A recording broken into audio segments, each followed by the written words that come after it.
Well, howdy there, Internet people. It's Bo again.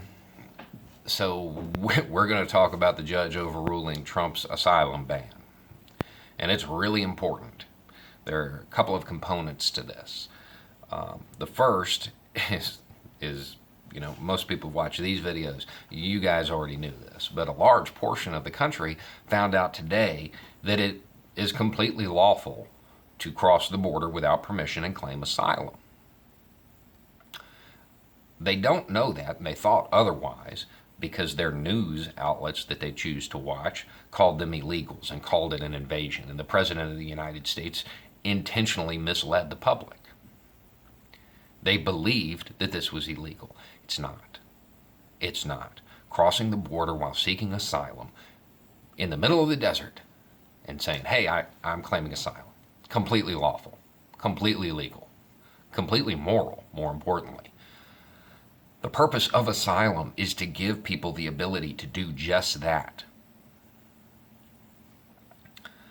So there is that. There's a whole bunch of people who should realize, most won't, but should realize that the news service that they use, it intentionally misled them for the sake of partisan politics. Now, there's a much more important and much more significant turn in this whole situation. See, this law, it was sent through the House of Representatives and the Senate and then signed by a president into law. It went through the system as laid out by the United States Constitution. Trump attempted to change that law by dictating a change in law. There's a word for people who do that. It's called dictator. That is what he attempted to do. Make no mistake about it. This was an attempt to dictate law, issuing a proclamation that directly challenged a standing law and basically said, well, it's not valid anymore. In direct defiance of the United States Constitution and how this government is supposed to work. This was an attempt to dictate law. It was an attempt to be a dictator. It's not hyperbole. It's what he did. This isn't a case of a president abusing the power of the executive order. This isn't slightly expanding or narrowing the scope of something or changing a policy and in the end result is memos get changed. This was an attempt to say this was legal and now it's not. That's what he did. That is a dictatorship. The judicial branch did its job. They stepped in and they stopped it, as they should have. Congress has not done its job. This man is attempting to undermine the Constitution of the United States.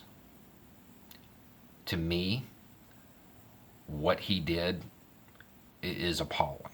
And the funny thing is, his defenders, that will certainly show up in the comment section, will probably have photos of the Constitution or an American eagle or one of those stupid red hats as their profile picture.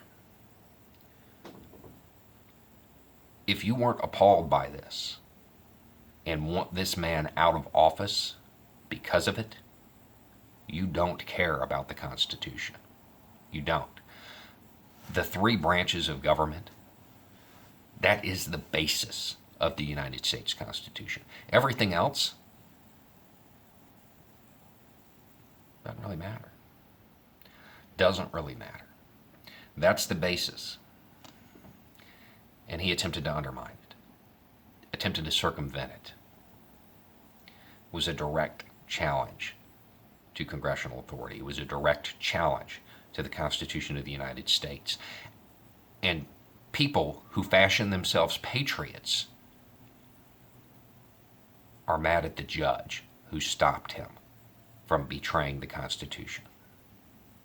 That's how far this country has gone. That's how red and blue, elephants and donkeys, that's how far it's gone. If it's your party They can set fire to the Constitution and you'll roast a marshmallow over it and say, well, this is the way it's meant to be. No, it's not. It's treason. Anyway, you guys have a good day. Enjoy your holiday. It's just a thought.